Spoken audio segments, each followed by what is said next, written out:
Assalamualaikum warahmatullahi wabarakatuh. Perkenalkan, nama saya Del Alfi Nikmah dengan NPM 213402516170. Di sini saya akan memaparkan materi tentang kompetensi pada budaya organisasi. Budaya organisasi adalah budaya yang selaras dengan pengembangan kompetensi karyawan pemegang peranan penting dalam menciptakan tim yang efektif dan inovatif. Pemahaman tentang hubungan antara budaya organisasi dan kompetensi dapat membantu perusahaan mencapai tujuan strategis mereka. Selanjutnya, apa itu budaya organisasi? Yang pertama ada nilai-nilai bersama, yaitu budaya organisasi terdiri dari nilai-nilai keyakinan dan norma yang diatur bersama oleh anggota organisasi.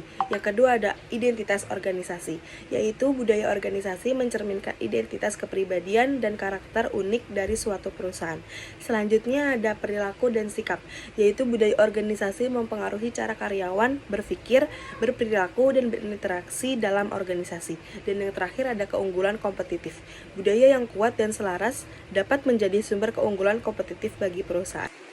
Selanjutnya ada peranan budaya organisasi dalam membangun kompetensi. Yang pertama ada menarik talenta.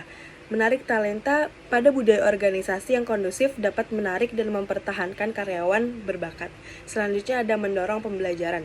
Budaya inovatif dan berorientasi pada pembelajaran mendukung pengembangan kompetensi karyawan. Dan yang terakhir ada memfasilitasi kerjasama. Budaya kolaboratif mendorong pertukaran pengetahuan dan pengembangan kemampuan tim. Selanjutnya, komponen-komponen budaya organisasi yang mendukung kompetensi. Yang pertama ada visi. Visi yang jelas dan terinspirasi mendorong karyawan untuk mengembangkan kompetensi mereka. Selanjutnya ada nilai-nilai. Nilai-nilai organisasi yang memprioritaskan pembelajaran dan mengembangkan dapat memotivasi karyawan. Selanjutnya ada kepemimpinan, yaitu gaya kepemimpinan yang mendukung dan memberdayakan karyawan meningkatkan kompetensi mereka.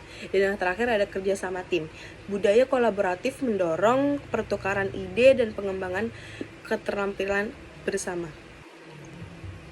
Selanjutnya ada karakteristik budaya organisasi yang efektif untuk mengembangkan kompetensi. Yang pertama fleksibel. Budaya adaptif dan berorientasi pada perubahan mendukung pengembangan kompetensi yang terus-menerus. Yang kedua berinovasi pada pembelajaran. Budaya yang mendorong eksperimentasi, umpan balik, dan mengembangkan pribadi memfasilitasi kompetensi. Yang ketiga berfokus pada karyawan. Budaya yang peduli pada kesejahteraan dan pengembangan karyawan memungkinkan kompetensi berkembang. Terakhir berorientasi pada pertumbuhan. Budaya yang mendukung ambisi, inovasi, dan penyampaian dapat meningkatkan kompetensi pada karyawan. Selanjutnya ada tantangan dalam menyelaraskan budaya organisasi dalam mengembangkan kompetensi. Yang pertama ada resistensi terhadap perubahan. Banyak organisasi memiliki budaya yang sulit untuk diubah, sehingga menghambat pengembangan kompetensi. Yang kedua, perbedaan latar belakang karyawan. Keberagaman karyawan dapat menciptakan kesulitan dalam menciptakan budaya yang inklusif.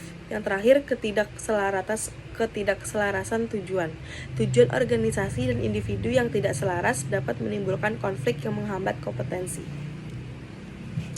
Terakhir ada strategi implementasi budaya organisasi untuk membangun kompetensi. Yang pertama, kepemimpinan yang efektif. Pemimpin yang berkomitmen dan menjadi teladan dapat memperkuat budaya organisasi yang mendukung kompetensi. Yang kedua, program pelatihan dan pengembangan. Investasi pada program pelatihan yang selaras dengan budaya dapat meningkatkan kompetensi karyawan. Yang terakhir ada komunikasi yang terbuka. Komunikasi yang jelas dan transparan membantu menyebarluaskan budaya organisasi yang mendukung kompetensi. Sekian presentasi dari saya, kurang lebihnya mohon maaf. Wassalamualaikum warahmatullahi wabarakatuh.